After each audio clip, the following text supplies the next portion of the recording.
Hi, very good morning.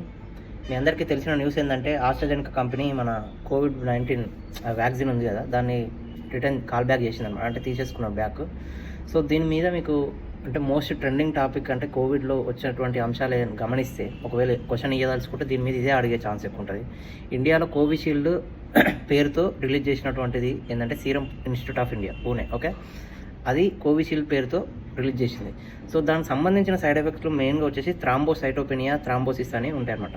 అసలు ఈ థ్రాంబోసైటోపెనియా ఏంటంటే రక్తానికి సంబంధించినటువంటి డిసీజెస్. ఇవి యాక్చువల్ డిసీజెస్ అంటే ఇన్ కేసు అంటే గడ్డగట్టడంలో తలెత్తుతున్నటువంటి సమస్య ఇది. ఓకేనా? సో మీకు అడిగితే ఈ సైడ్ ఎఫెక్ట్ దేనికి సంబంధించింది అని అడుగుతుండొచ్చు. బ్లడ్కి సంబంధించింది. ఈ ఇండియాలో ఉత్పత్తి చేసింది ఎవరంటే సీరం ఇన్స్టిట్యూట్ ఆఫ్ ఇండియా. ఓకేనా? నెక్స్ట్ కోవిషీల్డ్ మీ అందరికి తెలిసిందే. సో ఇవి ఈ పాయింట్స్ అనేవి గుర్తుపెట్టుకోండి. ఓకేనా? నిత్యం వార్తలలో నిలుస్తుంది కాబట్టి, అది బిఫోర్ ఎగ్జామ్ ఉంది కాబట్టి అడిగే ఛాన్స్ ఉంటుంది.